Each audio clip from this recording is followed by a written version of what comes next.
এমনি সময় হযরতে জিবরাইল এইভাবে দুইটা হাত বাড়াইয়া আমার আপনার নবীকে কোলে উঠাইছে, তাদের সামনে থেকে টান দিয়ে সরাইয়া নিয়ে আসছে।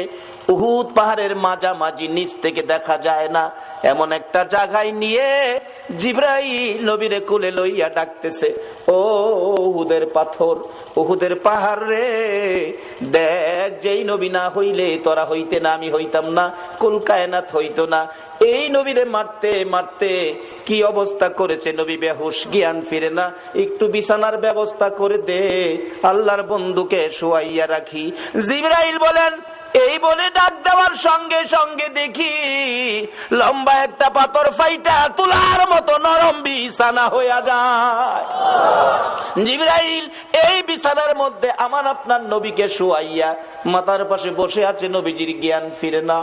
অনেকক্ষণ পর নবীজি দুইটা চোখ খুলছে, ডান দিকে মাথা ফিরাইছে, বাম দিকে ফিরাইছে। জিবরাইল ডাকে, হুজুর আমি জিবরাইল আপনার মাথার পাশে। আমার নবী কান্দে, জিবরাইল আমার সাহাবীরা কই রে, আমার অবস্থা রে, আমার সাহাবীরা কই, আমার মন মানে না।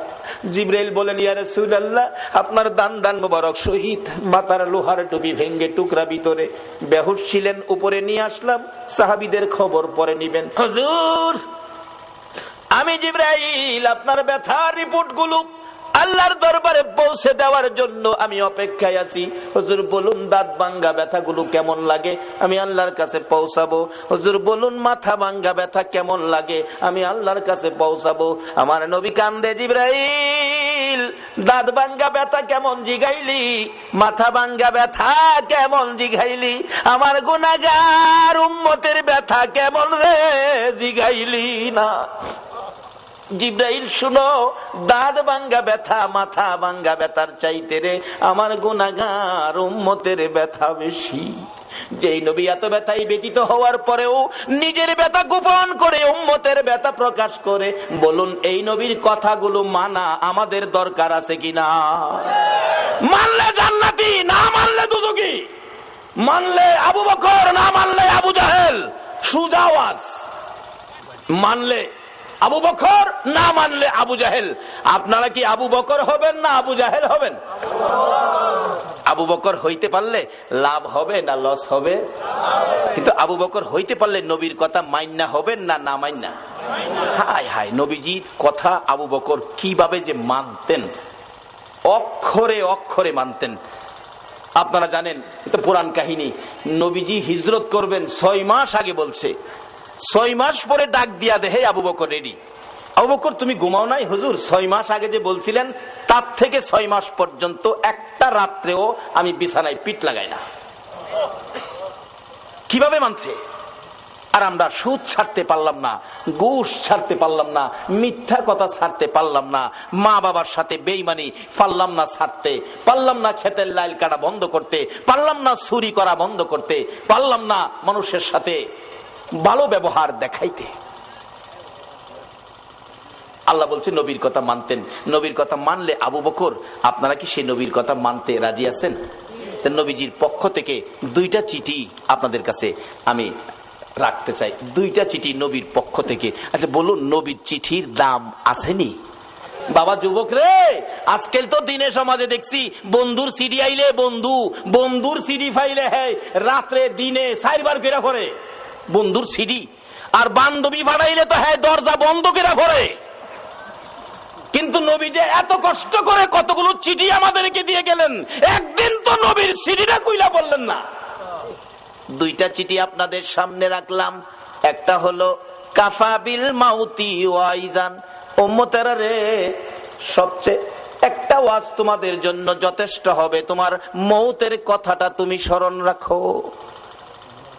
যা কিছু জুড়াইছো, সই সম্পদ, টাকা পয়সা, কোটি কোটি টাকার মালিক, বাগান ভর্তি, বিল্ডিং ভর্তি, মার্কেট বানাইছো, বহুত কিছু উম্মত, কিন্তু তুমি যে মরে যাইবা এই খবর কি তোমার আছে? মইরা দেখো তোমার কিছু নাই, তোমার কিচ্ছু নাই। আচ্ছা বলুন, কোটি কোটি টাকার সম্পদ, মরার পরে আপনার কি আছে? বাস্তবে দেখেন, বিদেশি কম্বল গায়ে দিয়ে জাজিম বক্স খাড়ে ঘুমাইছেন, আধা ঘন্টা পরে মৃত্যু হয়ে গেছে, ছেলে মেয়েরা খবর পাইছে বাবার মৃত্যু। বলুন বিদেশি কম্বলটা আপনার গায়ে রাখবে? যে জাজিম বক্স খাটে ঘুমাইছেন, বলুন রাত্র যতটাই বাজে এই বিছনাটার মধ্যে আপনারে রাখবে কিনা? ফলরে ফলরে নামাইব। সকাল হইবার আগে বারিন্দায় নিব, 10টা বাজবার আগে গোসলখানায় নিব, গোসল করাইয়া সাদা কাফন পরাইয়া মসজিদের কোনার চারিপায়া খাটে শুয়াইয়া উঠানের মধ্যে রাখবো।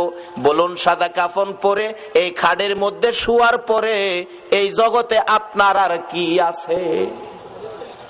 বাবারে, নবী বলছে একটাও যথেষ্ট, মৃত্যুর কথাটা স্মরণ রাখো। কি রোজগার করে কি জমাইছো, একদিন ময়রা দেখো না তোমার কি আছে, ময়রা দেখো। ফুলাফান অনেক সময় কইলা, হুজুর ময়রা আবার দেহুম কেমনে? ময়রা কেমনে দেখবেন? আসলে একটা ঘটনা, এটা কোরআন হাদিস না, বাস্তব থেকে বলছি। আপনাদের কষ্ট হইতাছে? বাস্তব একটা ঘটনা।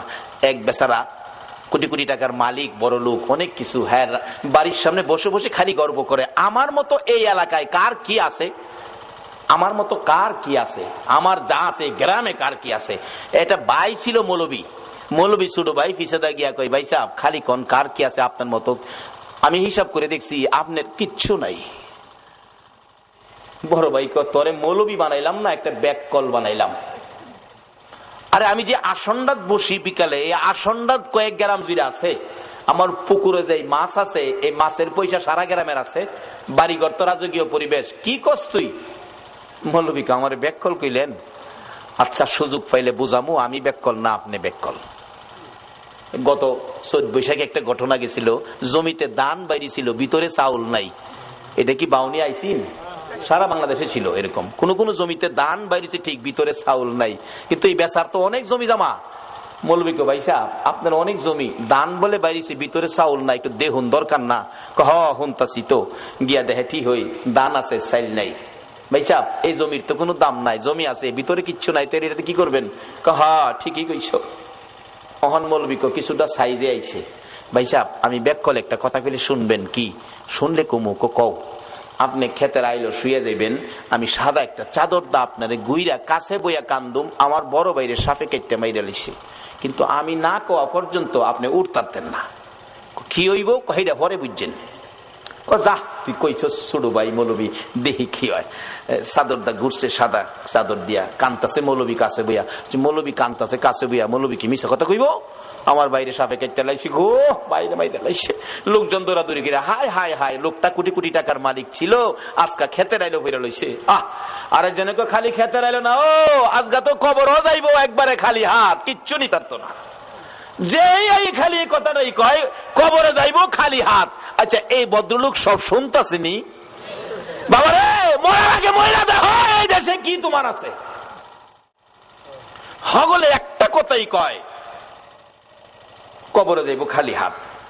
ছেলেরা ঢাকায় থাকে, বড় বড় অফিসার, গাড়ি লিয়া বাড়িতে বাবার মৃত্যুর খবর যায় কান্নাকাটি। চাচা আপনি কইছিলেন আমার বাবারে সাপে কাটছে? বাবারে আমি তো সাথেই ছিলাম। কে চাচা কে বাবা? সাপে কি হেডা চিনে? যারে সুযোগ পা হেরেই মারে। আমি ধরতারলাম না, মাইরা লাগতাম সাপেরে। চাচা দেহি বাবার মুখের কাপড়টা সরান একটু দেহি। মৌলবী মনে মনে কয়, দেখলে তো দরদ ফিরে মুগা। বাবা হুনো দেখ বাজে, আবার নিয়ে আবেগের ঠেলা নেই, বাবার শরীরে হাত দাও। শোনো সাপের কাটা রুগী, যে হাত দিব তার শরীরে বিষ ঢুকবো। চাচা তাই নাকি?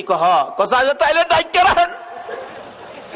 ছেলে বাবার শরীরে হাত দিতে রাজি না। আচ্ছা বলুন বাবা এই সবগুলি হুনতাছেনি? তখন কিছুটা বুঝে আইছে, মৌলবী যে কইছি না আমার কিচ্ছু নাই, হেডাই যেমন নাই। বাবারে এত ওয়াজ লাগে না, বৈরব থেকে মৌলবী আনুন লাগতো না, একটা ভাই একটা ফুতারে মৌলবী বানাইলেন, এটা তো করতেন না। তাইলে ঘরে ঘরে হেদায়েত ঢুকবে, ওয়াজের দরকার পড়বে না। একটা ফুতারে নাইতে একটা ভাইয়েরে মৌলবী বানাইলেন, এটা করতেন না, মৌলবী বানাইতেন না। কি করে দেখেন মৌলবী বাইকে হেদায়েতের পথে নিত। পোলারা কানতেছে, মায়া কানতেছে, বিবি বাচ্চা সবাই কানতেছে। আরেক মুরব্বী আয় কই, মৌলবী সাহেব সাপে কাটছে। জি চাচা। বাবারে সাপে কাটা রুগী সহজে মরে না, সহজে মরে না। এদিকে আজকের মাহফিলের মাননীয় সভাপতি সাহেব আলহাজ নুরুল ইসলাম সিরাজি সাহেব আছেন। এরকম রুগী আসে তো সাপে কাটা রোগী সহজে মরে না, বিষ নামাই তাহলে ভালোই যাবো গা। এই মৌলবী কয় বিষ থাকলে নে নামাই, তো সিস্টেম তো করছি, বাইরে হেদায়েতের পথ দেখাইতাম। কত চাচা আমি নিজেই যাই কবিরাজের কাছে, কবিরাজ সাপ মরছে না। ভাই খালি আমার কি নাই, আমার মতো কার কি আছে, বাইরে বুঝাইতাম বাইরে যে কিচ্ছু নাই। নবী এই অজডই এই সিরিজেই তো আমরা দিয়া গেছে, কাফা বিল মাউতি ওয়াইজান, একটা ওয়াজ যথেষ্ট। মৃত্যুর কথাটা স্মরণ রাখো, মৃত্যুটাকে কাছে রাখো। কবিরাজ সাহেব 2-3 ফু দিয়া কইবেন এই বিষ এমনি নামান যাইতো না, একটা সিস্টেম করবেন। ও মৌলবী ফরাই আনছে, মৌলবী বলে ব্যাককল। মৌলবীও কয় ভাই কইছে কি করবো বড় ভাই, দেখি সিস্টেমে ফালাই আনি বাইরে বুঝাইতারি। 2-3 ফু দিয়া কইবেন এই বিষ নামান যাইতো না, একটা সিস্টেম করবেন আপনি। কবিরাজ সাহেব কি সিস্টেম? এইভাবে এইভাবে এইভাবে এইভাবে করবেন। মৌলবী ফরাই আনছে, কবিরাজ 2-3 ফু দিয়া কয় হাই হাই কত সাপ দেখছি, এই সাপ আর দেখছি না, এটা নামানের বিষ না। পোলারা ধরছে, বাবা আমার বাবারে বালা করেন, কোটি কোটি টাকার সম্পদ, কি করব আমরা সম্পদ দিয়ে, ভালো করেন। কবিরাজ কইতাছে বাবারে সম্পদ দিয়ে কি মৃত মানুষ ভালো করা যায়? তবে একটা সিস্টেম, ওই যে মৌলবী ফরাই আনছে। কি? বড় ছেলেকে কই, বড় ছেলে তো চাচা আমি, তুমি একটু তোমার বাবার পায়ের কাছে খাড়াও, আমি মাথার থেকে বিষ যাইরা আস্তে আস্তে পায়ে দানিয়া বাইর করবো, এই বিষ তোমার শরীরে উঠবো, তুমি মইরা যাইবা, তোমার বাবা ভালো হয়ে যাবো। বড় ছেলে কো চাচা যাইরেন না, যাইরেন না, আমি অফিসের হেড অফিসার, দায়িত্ব বেশি, বাবার মৃত্যুর খবরে তাড়াতাড়ি আইছি, বিকালে যাওন গা লাগবো, বাবার মাটি দিলে মাটি দেলাইন। বড় গুলা কি কইতাছে, বাবা হুনতাছে নিও, খালি হুনদে না, হুনে না, কান্দে। বড় ছেলে তোমার পড়ার খরচ চালানোর জন্য ফজরের নামাজ না পড়ে জমিতে কাজ করতে গেছি, হাইটা গেছি, রিকশায় উঠছি না, একটা জিনিস খাইতে মন চাইছে খাইছি না, তোমার পড়ার খরচ বাড়ানোর জন্য, খরচ রাখার জন্য আজকে তুমি বুঝি কও আমি রাজি না। মেজো ছেলে মাপসাই, ছোটরা কয় বাইয়ার যেখানে নাই আমি হ্যানে আছি নাই, আমি মেয়ে কানতেছে কি করবো কি করবো, বাবার বয়স হয়েছে, বাবা জাগা জাগা, বাড়ি অন্যি কানতেছে, কানতে কানতে বাইঙ্গা হইরা যা। কবিরাজ সাহেব আমি থাইকা কি করবো, আমি মইরা যাবো, সাপ জাগা আমি থাইকা কি করবো। কবিরাজ কো যাইবেন না আপনি? কহ তাইলে আপনি ভাওয়ার কাছে কারণ আপনি যাইবেন যখন বিষটা লইয়া যান, স্বামী বালক আপনি যান গা। রাহেন কবিরাজ যাইবেন না, দেখেন উনার হায়াত নাই, সাপে কাটছে, হায়াত থাকলে মৌলবীরে থুইয়া ইলারে কাটে গিল্লি গা, কাজী উনার হায়াত নাই, গেছে গা মাটি দিলান, আমি জীবত লইয়া কয়দিন চলি। আচ্ছা এই ভদ্রলোক শুনছি নিও, অথচ এই বিবি ভাইয়া আমরা সোনার বাংলার কত যুবক গর্ভধারিণী মারে গড়তে বাইর করছো, মাথার গাম পাতায় ফালাইয়া রোজগার করে যে বাবা খাওয়াইছিল, এই বাবারে গড়তে বাইর করছো এই বিবি ভাইয়া। বিবি এখন রাজি না। কত যুবক বিবি পাইয়া মা বাবারে কষ্ট, চাকরি পাইয়া বেতন পাইয়া আলাদা খায়, নতুন ঘর বানছে, জাজিম কিনছে, বক্স খাট বানাইয়া বিদেশি কম্বল গায়ে দিয়ে ঘুমায়, প্রচন্ড শীত, মা বাবা ভাঙ্গা ঘরে রে, শীতে মা বাবার ঘুম হয় না, মা জানালাটা খুইলা ডাকে আব্দুর রহমান, এত আরামের কম্বল গাই দিয়া ঘুমাইলি, মার খবর নিলি না, তোরা যেদিন আমার কুলে ছিলে রে, তোকে নিয়ে যখন আমি মা ঘুমের ঘরে ঘুমাইতাম, ডান দিকে যদি প্রস্রাব করে দিতি আমি তোরে বাম দিকে নিয়ে শোয়াইতাম, বাম দিকে যদি প্রস্রাব করে দিতি রে বাবা, আমি মা নিজে বিজা জায়গায় শুইয়া রে তোরে আমি শুকনা জায়গায় রাখতাম, আজকে কম্বল গাই দিয়ে ঘুমাও, মার খবর নিলা না। বলুন এই চরিত্রের মানুষ আমরা বাংলাদেশে আছে কিনা? এই মা বাবারে যারা কষ্ট দিবেন, যতই আমল আপনি করুন না কেন, মা বাবার চোখে পানি বেরিয়ে আসলে সকল আমল বরবাদ হইয়া যাইব। কত আমল করবেন, কত নেকি কামাইবেন। মুফতি মুহাদ্দিস মুফাসসির মক্কা মদিনার ইমাম যদি হও, মায়ে যদি সুতা পরিমাণ কষ্ট দাও, সব শেষ। এই বিবি ভাইয়া কত মারে কত বাবারে কষ্ট দিছে। ওই দিন পত্রিকায় দেখি ছেলে বাবারে কাইতে লাইছে, খুন কিনা লাইছে। ডেমরার ঘটনা, এই 1 সপ্তাহ আগের ঘটনা মনে হয়। আজকে যদি ইসলামে পুরাপুরি ঢুকতে পারতাম, নবীর আদর্শে ঢুকতে পারতাম, এই কাজগুলি মুসলমানদের দ্বারা হতো না। আচ্ছা কেউ তো রাজি না, বিবিও রাজি না। আচ্ছা কেউ যে রাজি না, এই ভদ্রলোক সব শুনতাছেনি। তখন তার বুঝে আইছে মৌলবী যে কইছে আমার কিচ্ছু নাই, এটাই দেখা যায় ঠিক। কবিরাজ জিগায়, মৌলবী সাহেব আরো কেউ আসেনি? ছেলে মেয়ে বিবি বাচ্চা কেউ তো রাজি হলো না জীবন দিত, এই লোকটারে বাঁচাইতো, কেউ আছে? মৌলবী চোখের পানি ছেড়ে দিছেন, ও কবিরাজ সাহেব আর একজন মানুষ আছে রে, ইনি হলেন আমাদের গর্ভধারিণী মা। মা আছে আর কেউ নাই, মারে নিয়ে আসেন। আসতে পারবে না, বুড়া মানুষ বিছানায় পড়ে গেছে। দুইজন নিজস্ব লোক নিয়ে যান, দৌড়ে গেলেন, যাইয়া দেখে মা রুমের মধ্যে কানতে কানতে মা বালিশ ভিজাইছে। বলুন সন্তানের বিপদে মার চাইতে কান্দয়া পৃথিবীতে আর কেউ আছে কিনা? মৌলবী পাশে গিয়ে ডাকে, মা কানতে হবে না, তোমার ছেলে ভালো হবে, জীবিত হবে। বলস কি, কিন্তু শর্ত তোমাকে যাইতে হবে। তা আমার নিয়ে যাও। দৌড়ে দৌড়ে নিয়ে গেছে, কাছাকাছি গেলে দূর থেকে ডাক মারছে, কবিরাজ যাইস না বাবা, যাইস না, আমি মা আইসি। কাছে আসেন, আসছে, আপনার ছেলে ভালো হবে। কিভাবে বাবা, কি করতে হবে কও? আপনি পায়ের কাছে দাঁড়াবেন, বিষ জাইরা বাহির করে পায়ে দিয়ে আপনার উপরে মারবো, আপনি মরে যাবেন, ছেলে ভালো হবে। আপনাদের কাছে জানতে চাই মা রাজি হবে কিনা? আরে মা বাবার কথা মতো যে জন চলে না, বলুন মা বাবার কথা মতো যে জন চলে না, আল্লাহ নবীজির দয়া তারা পাবি না। হাইরে আল্লাহ নবীজির, আমার ক্যাসেটের মধ্যে এগুলি আছে না, নিজে লেখি, নিজেই মাঝে মাঝে ঘাই।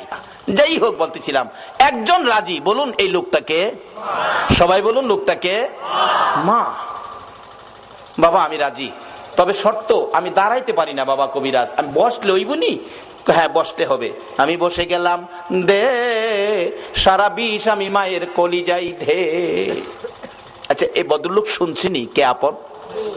কবিরাজ বলেন, মা কেউ রাজি হলো না, আপনি কেন রাজি হলেন? এবার জবাব দেন, মা কবিরাজ রে, আমার বড় ছেলে রে বাবা, এই ছেলে পেটে লইয়া 10 মাস 10 দিন কত কষ্ট করেছি আমি জানি, আর জানে আমার আল্লাহ। যেদিন আমার এই ছেলে দুনিয়ায় আসবে রে, প্রথম দিনের ব্যথা লজ্জাই কারো কাছে কই নাই, দ্বিতীয় দিনের ব্যথা জিহ্বা কামড়াইয়া সহ্য করেছি, তৃতীয় দিনের ব্যথা জ্ঞান হারা হয়ে গেছি। আমার শাশুড়ি মা দৌড়াদৌড়ি করে, লোকজন জড়ো করেছে, আমার বৌমার কি হলো? মুরব্বী মহিলারা বলছে, চিন্তা করেন না, অন্য কিছু না, আপনার বৌমার সন্তানাদি হবে, আপনার নাতিনাত করা হবে। মাথায় পানি দে রে, আমার বৌমার জ্ঞান ফিরে আসো। জ্ঞান ফিরে আসলে কান্দে মুরব্বী মহিলারা, গো সন্তানের ব্যথা এত আগে জানি না, আমার আর সহ্য হয় না, আমার একটা দাও দাও গো মহিলারা, আমি নিজের গলা নিজে কাইটা মৃত্যুবরণ করি, প্রসব ব্যথা সহ্য করতে পারি না।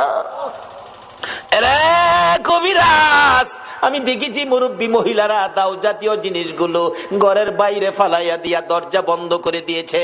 আবার আবদার করেছিলাম 2 টাকার বিষ কিনা দাও, বিষ খায়া জীবন দেই, ব্যথা সহ্য হয় না।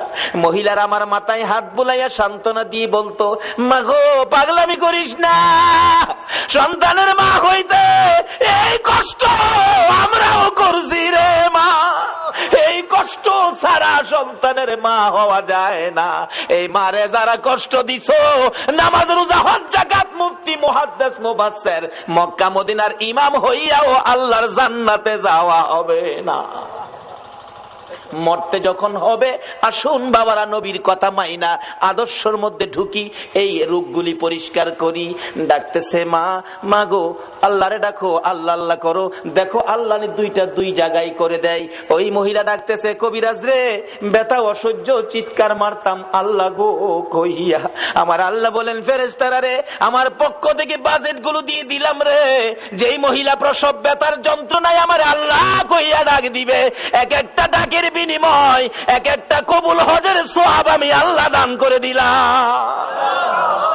এই কষ্টের বিনিময়ে আমার আল্লাহ যদি এই দিতে পারে, বলুন সন্তানের কিছু দেওয়া দরকার আছে কিনা? বাবারা বলতেছিলাম, এবার কেউ রাজি হলো না সন্তানের জন্য জীবন দিয়ে, সন্তান বাঁচাবে মাত্র একজন রাজি, বলুন এই লোকটাকে। এবার মৌলবী ডাহে, ভাই ওঠেন, ভাই তো ওঠে না, কান্দে, শুধু মুখের কাপড়টা সরাইছে। বড় পোলা কয় কিরে? চাচা কইল আব্বা মারা গেছে, ওহন বাপের মুখটা দেখাম কেমনে? ওহন বাবাও কেউর দিকে চায় না, খালি মার দিকে চায়। মা গো মা, এই জগতে আপন থাকলে তুমি আছো। মা দৌড়াইয়া যাইয়া সন্তানের বুকে জড়াইছে, বাবা গো তুমি জীবিত, আমি মায়ের কলিজা ঠান্ডা করেছো। বলুন এই জগতে কিছু আপন পাইলে কাকে পাওয়া গেছে? এটা আমার নবী তো বানাইছে। নবী বলেছে উম্মতেরা রে, তোর মায়ের পায়ের নিচে তোমার জান্নাত। এবার মৌলবী কয় ভাই সাহেব, এবার কোন এই জগতে আপনার কি আছে? ভাই কান্দে আর কয় মৌলবী রে, এইভাবে আমার পথ দেখাবি আমি আগে জানি না। বাবারে একটা ভাই মৌলবী বানান, একটা ছেলে মৌলবী বানান, মরতে হবে। মরার আগে মইরা দেখেন এই জগতে আপনার কি আছে। সব পর কিছু আপন থাকলে মা, মা আপন থাকার কারণ নবী আপনত্ব করে গেলেন, মার পায়ের নিচে জান্নাতের সম্পর্ক করে দিলেন। সকলে বলুন আমিন। বাবারা ভাইয়েরা, এবার বড় ভাই কান্দে, মৌলবী রে নাই আমার কিচ্ছু নাই, আমার কিচ্ছু নাই, আমার কিচ্ছু নাই, শুধু একমাত্র কিছু থাকলে মা। কথা চলেন বাড়ির যাই, না বাড়ির গিয়ে কি করবো? তো অহন কান্দেন কেরে? বড় ভাই কান্দে আর ডাকে গুনার বোঝা মাথায় লইয়া কান্দেছি, মাফ করে দাও মাবুদ আল্লাহ এলাহি। বাবারা দুইটা চিঠি নবীর পক্ষ থেকে আপনাদের কাছে দেওয়ার কথা।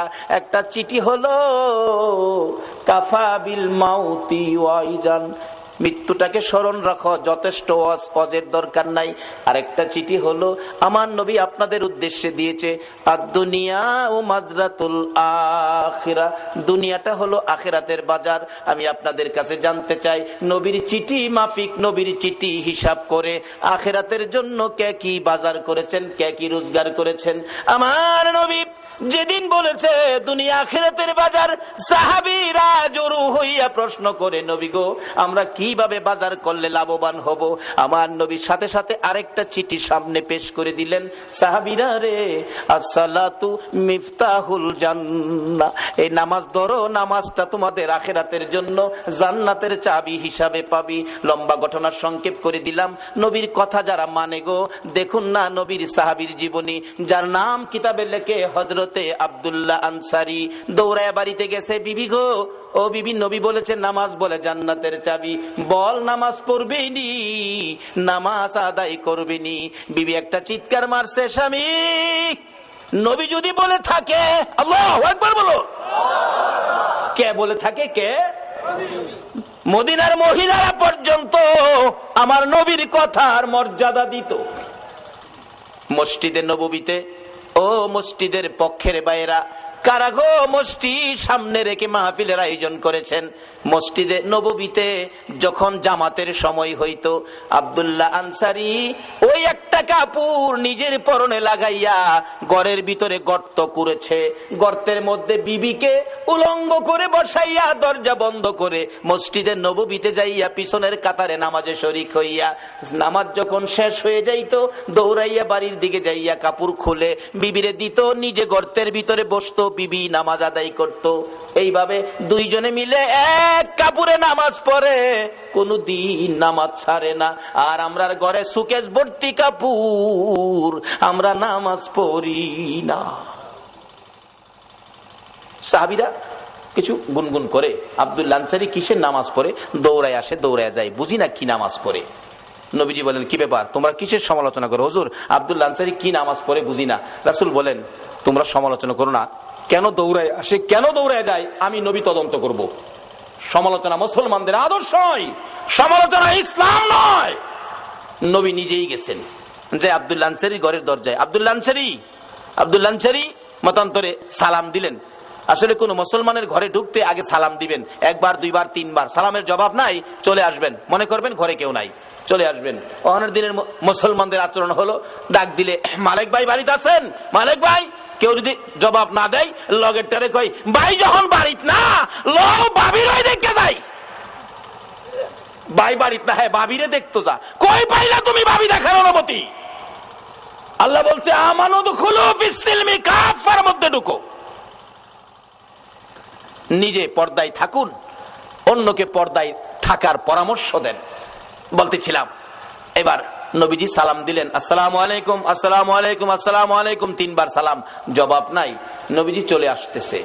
আব্দুল্লাহ আনসারী গর্তের মধ্যে উলঙ্গ অবস্থায় ছিল, দৌড়ায় আসছেন। বিবি গর্তের ভিতরে ঢুকে কাপড় খুলে দিলেন, স্বামী গো নবী আসছিল, কষ্ট পাবে, তাড়াতাড়ি যান। আব্দুল্লাহ আনসারী কাপড়টা পরে বাহির হইয়া দেখে নবী অনেক দূর চলে গেছে। দৌড়াইয়া পিছনে গেলেন, কিভাবে নবীর পিছনে ফিরাবো? ইনি এমন নবী গো যাকে ডাক দিয়ে পিছন থেকে ফিরানো যাবে না। পিছনে যাইয়া কিতাব লেখে পাওগুলি বড় বড় করে মারছে। আওয়াজ শুনে নবী পিছনে তাকাইছে। আব্দুল্লাহ আনসারী, হুজুর ওয়ালাইকুম সালাম। 3 বার সালাম দিলাম, জবাব দিলি না, এখন কেন জবাব দিলে? হুজুর আপনি যখন সালাম দেন আমি শুনছি গো, কিন্তু এমন এক পরিবেশে ছিলাম রাসূলের সালামের জবাব দেওয়া সম্ভব ছিল না। কি পরিবেশে ছিলে রে আব্দুল্লাহ আনসারী? হুজুর আপনি যেদিন বলেছেন নামাজ জান্নাতের চাবি, ওই দিন থেকে আমি আর আমার বিবি 2 জনে নামাজ পড়ি, নামাজ ছাড়ি না, কিন্তু 2 জনে মিলে নবী গো মাত্র একটা কাপড় আমার ঘরে। মসজিদে নববীতে যখন জামাতের সময় হয়, ও মসজিদওয়ালারা, কারা এই মসজিদের পক্ষ থেকে মাহফিলের আয়োজন করেছো? আমার নবী মসজিদের জামাতের কত গুরুত্ব দিয়েছে। হুজুর মসজিদের জামাতের সময় হলে আমি আব্দুল্লাহ আনসারী ঘরের ভিতরে গর্ত করছি, বিবিরে উলঙ্গ করে বসাইয়া দরজা বন্ধ করে কাপড়টা পরে আমি মসজিদে যাই, নামাজ শেষ হয়ে দৌড়াই আসি, বিবিরে কাপড় দিয়ে আমি গর্তের মধ্যে বসে থাকি। এইভাবে 2 জনে মিলে নামাজ পড়ি এক কাপড়ে। হুজুর কোনদিন নামাজ ছাড়ি না। আমার নবী বলেন, আব্দুল্লাহ আনসারী দরজাটা খুলে দে, আমি দেখি গর্তটা শরীয়ত সম্মত কিনা। কিতাব লেখে আব্দুল্লাহ আনসারী দরজা খুলে দিলেন, নবী তাকিয়ে আছে। গর্তটা এত গভীর ছিল, ভিতরে মেয়ে না পুরুষ বোঝা যায় না, মানুষ আছে কি নাই তাও ধরা যায় না। আমার নবী চোখের পানি ছেড়ে দিলেন, আব্দুল্লাহ আনসারী রে, আমি নবী বলে গেলাম রে, তোদের জান্নাতের চাবি রোজগার হয়ে গেছে। বাবার এই দেশ ছাড়তে হবে, সাদা কাপড় নিয়ে কবরে যাইতে হবে। জীবনে কে কি রোজগার করেছেন হিসাব মিলান না। আমার নবী বলেছে আদ-দুনিয়া ও মাজরাতুল আখিরা, দুনিয়াটা আখিরাতের বাজার, আখিরাতের জন্য কে কি বাজার করেছেন হিসাব মিলান। মরার আগে মইরা দেখেন আপনার কিছুই নাই, শুধু 3 টুকরা কাফন ছাড়া আর কিছুই আপনার নাই।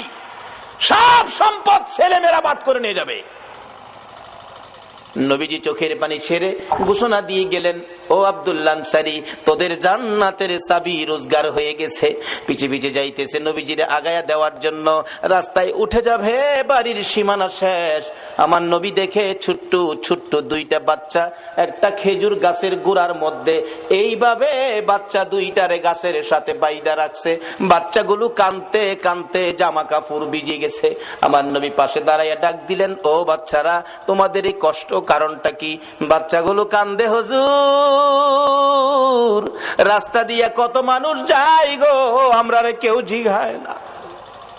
ও বাবা মুসলমান, এটাও তোমার আদর্শ? তুমি পেট ভরে খাইলা, তোমার আশপাশি ঘরের লোকগুলো খাইলো না, তুমি খবর নিলা না, শুধু নামাজ পড়ে বাড়িতে গিয়া ঘুমাইলা। এই নামাজে আমার আল্লাহ খুশি হবে না। আমার নবীর আদর্শে ফিরে যান। ও বাবারা, ভাইরা, শেষ পর্যায়ে এসে গেছি। নবী ডাকে, ও বাবারা তোমাদের কি দুঃখ? হুজুর আমরা কেউ জিগায় না কেন যে আমরা এই বিপদে আছি। তোমাদের বাবার নাম কি? বাচ্চা 2টা আব্দুল্লাহ আনসারীর দিকে তাকাইয়া বলে, হুজুর আমাদের বাবা আব্দুল্লাহ আনসারী। নবী জিজ্ঞেস করে, ও আব্দুল্লাহ আনসারী তোর বাচ্চাগুলোর এত কষ্ট, এত বিপদ, হাত বাঁধা ব্যাপারটা কি? আব্দুল্লাহ আনসারী শুধু কান্দে, কোনো কথা কয় না। আবার নবী জিজ্ঞেস করেন, ও বাচ্চারা তোমাদের এই কষ্ট কেন, হাত বাঁধা কেন, বিপদ কেন? বাচ্চাগুলো কান্দে আর বলে, হুজুর আমার বাবা আব্দুল্লাহ আনসারী এত গরিব মানুষ, আজকে 6-7 দিন পার হয়ে গেছে গো নবী, আমাদের চুলায় আগুন জ্বলে না। না খাইয়া থাকতে থাকতে আমরা দুইটা বাচ্চা, পেটের খিদা সহ্য করতে পারি না গো নবী। 7 দিন যার চুলায় আগুন জ্বলে না, তারা আমার নবীর কথা মানে, এক ওয়াক্ত নামাজ ছাড়ে না। যে নবীর সুপারিশ ব্যতীত কেউ জান্নাতে যাইতে পারবেন না, বলুন এই নবীর আদর্শে যাওয়া আমাদের দরকার আছে কিনা? আমার নবী নিজেও চোখের পানি ছেড়ে দিলেন, দেরি করলেন না, দৌড়ে যাইয়া মসজিদে নববীর বারিন্দায়। আজকে শুনলাম সালেহ সাহেব বললেন, হুজুর আমার মসজিদের বারিন্দা নাই। ও বাউনির ভাইয়েরা ভাবারা, মসজিদের বারিন্দায় আমার নবী, বারিন্দাকে নবী নিজেও ব্যবহার করতেন দেশের কাজে, শান্তির জন্য, মানুষের মুক্তির জন্য, হেদায়েতের জন্য। মসজিদের বারিন্দা আমার নবী ব্যবহার করতেন। মসজিদে নববীর বারিন্দায় যাইয়া আমার নবী দুইটা চোখের পানি জর্জর করে ছেড়ে দিলেন। সাহাবীরা জড়ো হয়ে গেছে, কান্দে রে আমার নবী কান্দে। আল্লাহু আকবার বলো। নবীর কান্না দেখি কেউ সহ্য করতে পারে না। ওমর তরবারি নিয়ে হাজির হয়ে গেছে। ইয়া রাসূলুল্লাহ, আমি ওমর বেঁচে আছি, বলুন কার দেওয়া ব্যথায় আপনার চোখের পানি আসছে, আমি ওমর তরবারি দিয়ে তাকে দ্বিখণ্ডিত করে দিব। আমার নবী বলেন, ওমর রে, আজকের চোখের পানি তরবারি দিয়া মুছতে পারবি না। মসজিদে নববীর বারিন্দায় দাঁড়াইয়া আমার নবী ডাকে। আবু বকর হাজির হয়ে গেলেন। ইয়া রাসূলুল্লাহ, আমি আবু বকর। যে আবু বকর 3 বার করে সর্পের দংশনে আপনি নবীর ভালোবাসায় জীবন দিতে রাজি, প্রয়োজন হলে আমি আবু বকর জীবন দিব। আমার নবী বলেন, আবু বকর রে, জীবন দিয়ে চোখের পানি বন্ধ করতে পারবি না। এইভাবে একের পর একজন আসতেছে, নবী কারো পক্ষে খুশি হয় না। একটু পরে দেখা যায় দূর থেকে আসতেছে হযরতে উসমান গনি রাদিয়াল্লাহু তাআলা। ও দনিরা, কে হবে গো উসমান গনি? হাসতেছে, চোখের পানিগুলো ছেড়ে ছেড়ে নবীজি কান্দে।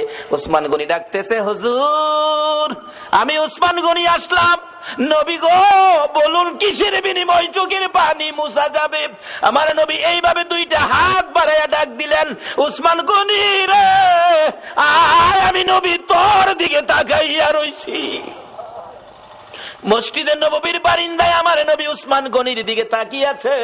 আমি জানি না আজকে বাউনির জমিনে আমার নবী মদিনার থেকে এই মসজিদের বারিন্দার জন্য কার দিকে নবী তাকাইয়া রইছে। উসমান গনি আয়, আমি নবী তোমার দিকে তাকিয়ে আছি। নবীজির সামনে দাঁড়াইলে উসমান গনি ডাকতেছে, ইয়া রাসূলুল্লাহ, বলুন কিসের বিনিময় আপনার চোখের পানিগুলো মুছতে পারি? আমার নবী কান্দে, উসমান রে, পারবিনি ইহুদির বাড়ির খেজুর গাছটা আমারে কিনা দিতে, আমি নবীর চোখের পানি বন্ধ হয়ে যাবে। যায়া দেখ আমার আব্দুল্লাহ আনসারীর 2টা বাচ্চারে কি কষ্ট দিয়ে রাখছে। 7 দিন চুলায় আগুন নাই রে, এই খেজুর গাছের খেজুর টুকায়া বলে খাইছিল। গাছটার মালিক ইহুদি, 2টা বাচ্চারে গাছের সাথে বাইধা রাখছে। একটা দৌড় মারছে উসমান গনি রাদিয়াল্লাহু তাআলা। কারা গো এই মসজিদের পক্ষে আছো? এটাই হবে আমার আল্লাহর পক্ষ, এটাই হবে আমার নবীর পক্ষ। যারা মসজিদের পক্ষ থাকবে আমার নবী তাদের পক্ষে থাকবে, যারা মসজিদের বারিন্দার পক্ষে গো আমার নবী তাদেরকে না লইয়া ফুলসিরাতের ফুল নবী পার হবে না। উসমান গনি ডাকিয়া, রাসূলুল্লাহ কথা দিলাম খেজুর গাছ না নিয়ে আমি আসবো না। ডাকতেছে, ইহুদি বাড়িতে আছো? জি। খেজুর গাছটা বিক্রি করে দাও। ইহুদি কয়, বাড়ির খেজুর গাছ বিক্রি করবো? কান্দে উসমান গনি, রে ইহুদি নিষেধ দিস না, আমার রাসূল কান্দে রে এই গাছটার জন্য। আজকে যা চাইবি তা পাইবি, বিক্রি করতে হবে। ইহুদি কয়, সুযোগ যখন পাইছি একটা গাছের বিনিময় মনের মতো লওয়া লমু। ও উসমান গনি, তোমার 100 খেজুর গাছের একটা বাগান, 100 খেজুর গাছ সহ বাগানটা যদি আমারে দিয়ে দাও, আমি একটা গাছ তোমারে দিব। উসমান গনি একটা চিৎকার মারছে, ইহুদি মাত্র 100 খেজুরের গাছ চাইছস রে? আবার রাসূল কান্দে। রাসূল খুশি করার জন্য আজকে যদি আমি উসমান গনির সকল সম্পত্তি চাইতি, একটা গাছের বিনিময় আমি উসমান গনির সব তরে দিয়ে দিতাম। ও বাবা বাবারা ভাইয়েরা, এই রাসূল খুশি করার জন্য সকল সম্পত্তি দিয়ে উসমান গনি একটা খেজুরের গাছের দলিল নিতে রাজি। ইহুদি বলেন 100 গাছ দিলেই হবে।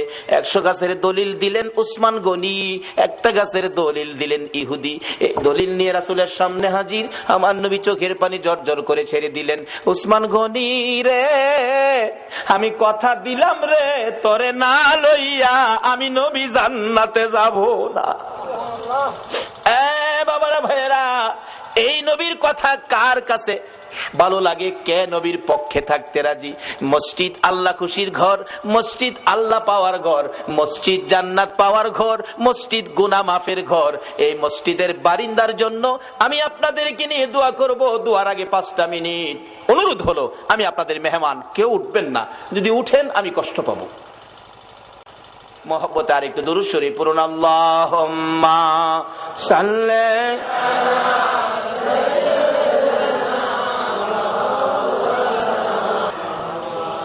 ওয়ালা আলি সাইয়্যিদিনা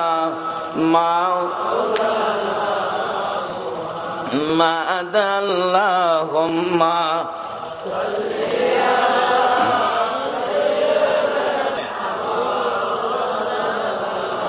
মুহাম্মদ ওয়ালা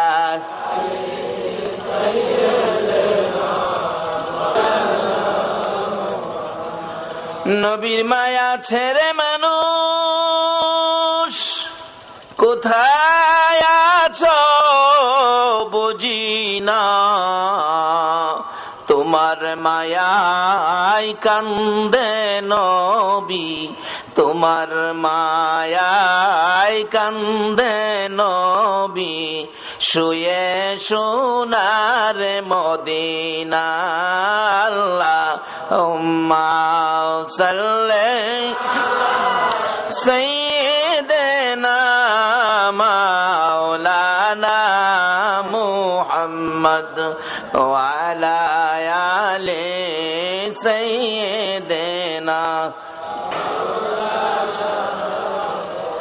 বলগল উলা বিকামালিহি কশফত দুজা বিজামালিহি সুনত জমিউ খিসালিহি সাল্লু আলাইহি ওয়া আলিহি। আসুন দোয়া করি। আস্তাগফিরুল্লাহ রাব্বি মিন কুল্লি যামবিন ওয়া আতুবু ইলাইহি লা হাওলা ওয়ালা কুওয়াতা ইল্লা বিল্লাহিল আলিয়্যিল আযীম। আসুন দোয়া করি, দোয়ায় শরীক হন সকলে। আল্লাহুম্মা আমিন, আল্লাহুম্মা আমিন।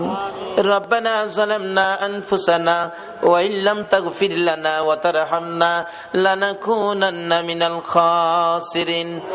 রাব্বিরহামহুমা কামা রাব্বায়ানি সগীরা। রব্বুল আলামিন, জানি না কিভাবে ডাকলে খুশি হইবা, জানি না কিভাবে ডাকলে জীবনের গুনাহ ক্ষমা দিবা। মাবুদ রে, বেবুদ শিশুর মতো দুটো করে হাত বাড়াইলাম। জান্নাতের বাগানে বসে মসজিদের পক্ষ থেকে আয়োজিত মাহফিলে জান্নাতি মেহমান লইয়া আমি গুনাহগার হাত বাড়াইলাম। মাবুদ, মায়ার নজরে তাকাইয়া দেখো কত নাইবে নবী আলেম ওলামারা হাত বাড়াইছে। মাবুদ রে, সাদা দাড়িওয়ালা মুরব্বী বাবারা হাত বাড়াইছে, খালিদ বিন ওলীদের মতো যুবকেরা হাত বাড়াইছে, পর্দার আড়ালের মা বোনেরা হাত বাড়াইছে। এই মাহফিলের সঙ্গে তুমি এই হাতগুলি কেমনে খালি ফিরাইবা গো আল্লাহ? মাবুদ, এই মাহফিলের উসিলাই, এই মাহফিলে যারা হাত বাড়াইছে, আমি নেককার বুঝি না, গুনাহগার বুঝি না, মেয়ে বুঝি না, পুরুষ বুঝি না, আজকের জন্য নামাজি বুঝি না, বেনামাজি বুঝি না, যারা এই হাত বাড়াইছে গো, আমাকে সহ সকলের জীবনের গুনাহগুলো ক্ষমা করে দাও। মাউত, ক্ষমা চাইলাম, জীবনের গুনাহ ক্ষমা যদি না করো, কবে জানি মৌতের চিঠি দিয়ে আজরাইল পাঠাইয়া দাও, কবে জানি গর্তে বাহির করবে রে, আর ঘরের ভিতরে নিবে না। উঠানের কিনারে পর্দা টানাইয়া জীবনের শেষ গোসল করাবে রে। আদরের সন্তানেরা ঘরের বারিন্দায় দাঁড়ায়া দাঁড়ায়া কাঁদবে আর ডাকবে, বাবা গো পর্দার ভিতরে কিসের গোসল করো গো বাবা। মা টাইনা টাইনা বুকে জড়াবে, আইরে আমার এতিম, আজকাল থেকে তোমরা এতিম হয়ে গেছো। এতিমের ঘটনা বলতে গেলে কলিজা মানে না রে আল্লাহ। আমার বড় ভাই 5টা বাচ্চা এতিম করে কবরে। বাড়িতে গেলে আমার ছেলেরা দৌড়াই আসে, আব্বু আইছে। আমার ছোট্ট একটা ভাতিজা দৌড়াই আইসা দাঁড়াইয়া তাকে কিছু কয় না। জিজ্ঞেস করি, বাবা কি চাও, কি লাগবে, কি দরকার বলো। চোখের পানি ছেড়ে কান্দে। কেন কান্দো বলো না? আমারে ডাইকা ডাইকা কয়, চাচা গো আপনি তো 1 দিন 2 দিন পর পর বাড়িতে আসেন। চাচা আমরা আব্বা কই গো চাচা, আমরা আব্বা কি আর জীবনে বাড়িতে আসবে না। এইভাবে কবে জানি কার সন্তানেরা এতিম হইয়া যায়, কবে জানি কার বিছানা খালি হইয়া যায়। ওই দিন আসার আগে তোমার ঘর মসজিদের পক্ষ থেকে আয়োজিত মাহফিলে আমরা যারা হাত বাড়াইছি গো, ফিরাইও না ঘুরাইও না, আমরা তুমি মাফ করে দাও। আল্লাহ জীবনের গুনাহ মাফের আসার দরখাস্তের পর আরেকটা দরখাস্ত করি, তুমি কিন্তু রাগ হইও না। আমি জানি না হাজার হাজার মানুষ এত রাত পর্যন্ত বসে হাত বাড়াইছে, টাকা চাইলে লোকেরা জায়গা, আজকে লোকগুলো গেল না, বসে রইল। আমি জানি না রে কার মনে জানি কি দুঃখের পাহাড়, কার মনে জানি ব্যথা। হুজুর আমরার মা নাই গো, মা নাই। কার মনে জানি ব্যথা, বাবা নাই গো, বাবা নাই।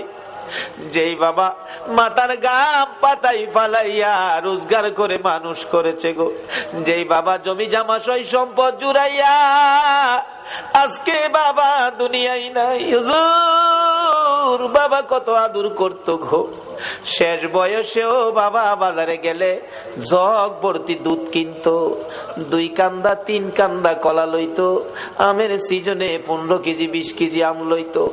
বাবা হাঁটতে পারে না, তারপরও দুধ কিনা আম কিনা কলা কিনা বন্ধ করে না। লোকেরা জিগায় বুড়া বয়সে এই পূজা কার জন্য বইতাছো, নিজের জান চলে না কেন এইগুলি লইছো? বাবা একটা চোখের পানি ছেড়ে দিয়ে চিৎকার মারছে, বন্ধুরা রে কার জন্য লইছি শুনো রে, আমার আদরের ছেলে মেয়েগুলো দুধ আর কলা ছাড়া ভাত খায় না রে। দুধ কলা যেই বাবা খাওয়াইতো গো, এই বাবা কার জানি খবরে রে আল্লাহ। ওই মা জানি কার খবরে গো। মার কুলে তাইকা মার কুলে কত পসরা পায়খানা করছি, অন্য মহিলারা নাকে কাপড় দিত, তোমার আমার মা জীবনে কোনদিন নাকে কাপড় দেয় নাই। মা সন্তানেরা যদি কোথাও যাইতো, রাত্র 12টা 1টাও যদি বাজছে, সারা গ্রামের ঘরের দরজা বন্ধ হয়েছে, মা দরদি দরজাটা খুইলা বিনাইয়া বিনাইয়া কাঁদছে। একটা গাছের পাতা যদি পড়ছে, একটু আওয়াজ যদি হয়েছে, মা 2 কদম সামনে গিয়া একটা চিৎকার মারছে, বাবা আইসনি, আমি তোমার মা দাঁড়াইয়া রইছি। বাবারে বাড়ির দিকে তাকাইয়া দেখো, এই দরজা জালি কার বন্ধ হইয়া গেছে। এই মারে কবরে শুয়াইয়া, বাবারে কবরে শুয়াইয়া চোখের পানি কার জন্য রাখছো? মামুদরে মায়ের অভাবী ছেলেরা কি করে? এতদিন তো শুধু বলতাম, এখন তো নিজেও মার অভাবী। একটা মায়ের অভাবী ছেলে বিদেশ থাকে, সপ্তাহ সপ্তাহ টেলিফোন করে, মা মা তুমি কেমন আছো আমারে জানাইও। মা কই, বাবা বিদেশ গেছো টাকার জন্য, সপ্তাহ সপ্তাহ টেলিফোন করে টাকা নষ্ট করলে কেমনে হইব? টাকা চিনো রে বাবা, টাকা চিনো। ছেলেটা টেলিফোন করে বলতেছে, মা মা গো আমারে বাধা দিও না গো মা, আমি টাকা চিনি না, আমি চিনি আমার দরদি মা। সপ্তাহ সপ্তাহ টেলিফোন। হঠাৎ করে মা স্ট্রোক করে মারা গেছে। এলাকার লোকজন কয়, ছেলেটারে মৃত্যুর খবরটা দিও না, দিলে আত্মহত্যা করবে। একদিন এক রাত, 2 দিন 2 রাত, 3 দিন 3 রাত যেদিন পার হয়ে যায়, ওই বিদেশের মাটির থেকে ছেলে স্বপ্নে দেখে মা ডাকতেছে, রে মন্নান, টেলিফোন কার কাছে করবি রে? মা কইয়া কারে ডাকবি রে বাবা? আমি তোর মা, কবরে চলে গেছি, আর আমারে পাইবি না। আইলি না, আমারে মা কইয়া ডাকলি না, মার দেখার জীবনে হবে না। ঘুম থেকে উঠে মা মা কইয়া কাঁদতেছে। বন্ধুরা বলেন, কি হলো তোমার? আমি স্বপ্নে দেখেছি মা নাই, দেশে থাক, দেশে আর চাকরি করব না, দেশে চলে যাব। সকালবেলা টেলিফোন করছে বড় ভাই, টেলিফোন ধরে, মন্নান সপ্তাহ হইলে টেলিফোন করবি, আজকে কেন টেলিফোন করলি? ভাই আমি স্বপ্নে দেখেছি আমার মা নাই গো। ভাই আগে সত্য করে কও, আমার মায়ের খবর কি? খবর যদি না কও, আমি কালকেই বাড়িতে চলে আসব। মায়ের কাছে দাও, মায়ের সাথে কথা বলবো। মার কাছে যদি টেলিফোন না দাও, আমি কিন্তু কালকে বাড়িতে চলে আসব। বড় ভাই টেলিফোন ফালাইয়া একটা দৌড় মাইরা মায়ের খবরের পাশে, মা মাগো তোমার পাগল খবর পাইছে গো, কালকে বলে বাড়িতে আইব। বড় ভাই সকালবেলা মাইক্রো ভাড়া করেছে, বুড়া বাবা পিছে পিছে ডাকতেছে, আমারে সঙ্গী করি লইয়া যা রে, মায়ের পাগল রে কে থামাইব। বুড়া বাবা সহ এয়ারপোর্টের গেটে বসে আছে। একটু পরে দেখা যায় মায়ের পাগল লইয়া বিমান আইসা পড়ছে। বুড়া বাবা গেটে দাঁড়ায়া দাঁড়ায়া কান্দে, মামুদ আমার মন্নানরে আমি কি দিয়া বুঝাইব? মালামাল সহ গেট পার হইয়া দৌড়ে বড় ভাইয়ের গলায় ধরছে, ভাই ভাই আমার মা আইছে গাড়িতে, মা আছে ভাই। ভাই শুধু কান্দে, ভাই গো আমি স্বপ্নে দেখেছি আমার মা মারা গেছে, তুমি কান্দো, ব্যাপার কি কও না গো ভাই। ভাই কিছু কয় না, শুধু কান্দে আর কান্দে।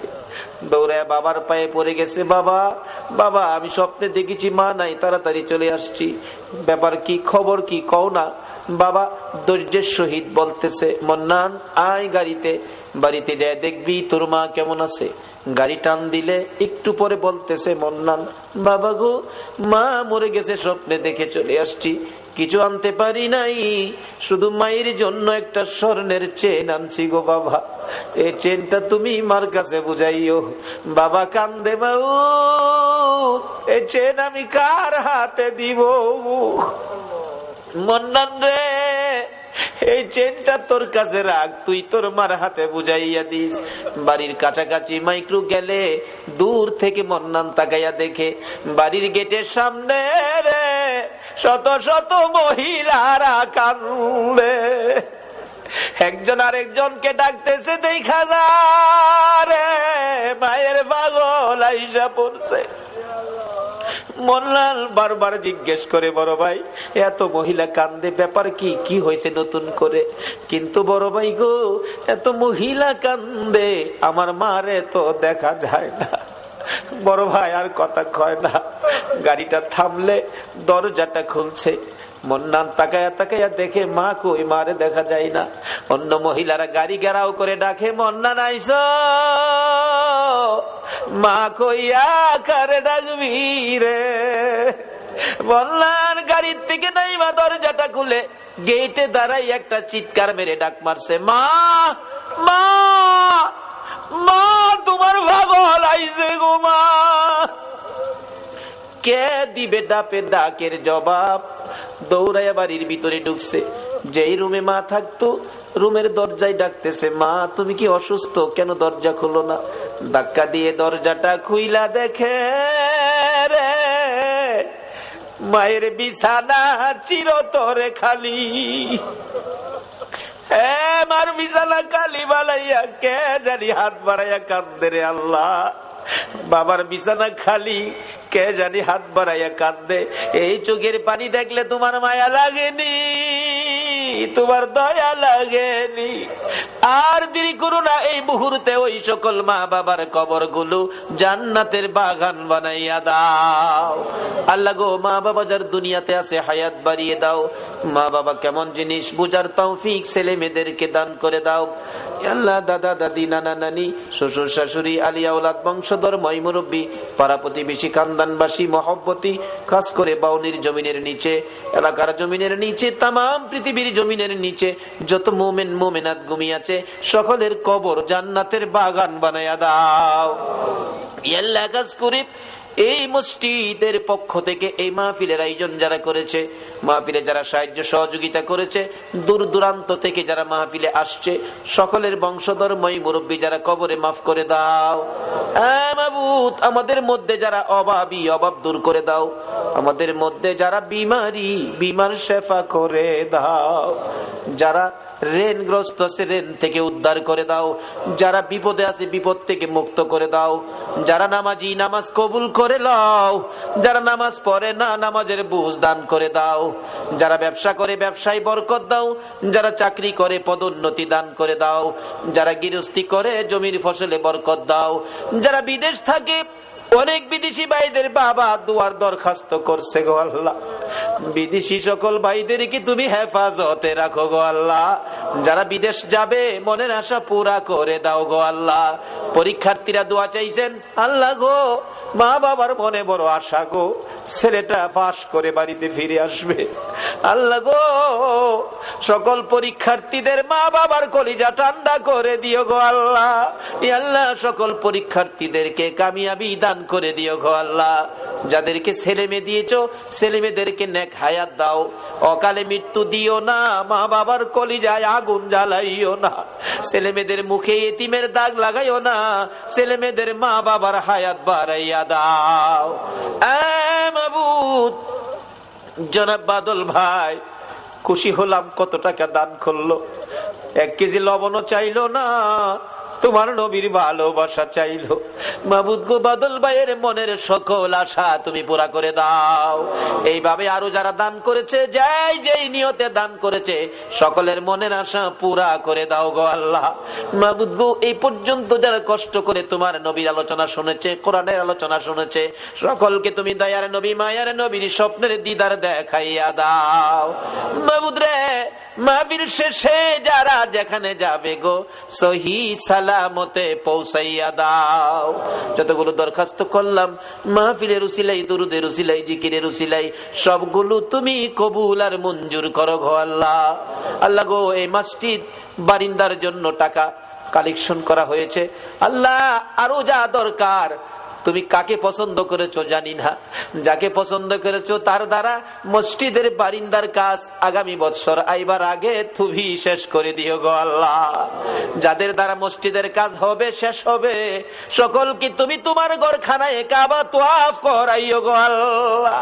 তোমার বন্ধুর রওজা জিয়ারতের তৌফিক দিও গো আল্লাহ। রব্বানা তাকাব্বাল মিন্না ইন্নাকা আনতাস সামিউল আলিম ওয়া তুব আলাইনা ইয়া মাওলানা ইন্নাকা আনতাত তাওয়াবুর রহিম। ওয়া সাল্লাল্লাহু তাআলা আলা খায়রি খালকিহি মুহাম্মাদিন ওয়া আলা আলিহি ওয়া আসহাবিহি আজমাইন বিহাক্কি লা ইলাহা ইল্লাল্লাহু মুহাম্মাদুর রাসূল সাল্লাল্লাহু আলাইহি ওয়াসাল্লাম। أعوذ بالله من الشيطان الرجيم. بسم الله الرحمن الرحيم. ذلك الذي يبشر الله عباده الذين آمنوا وعملوا الصالحات. قل لا أسألكم عليه أجرا إلا المودة في القربى ومن يقترف حسنة نزد له فيها حسنا إن الله غفور شكور صدق الله العظيم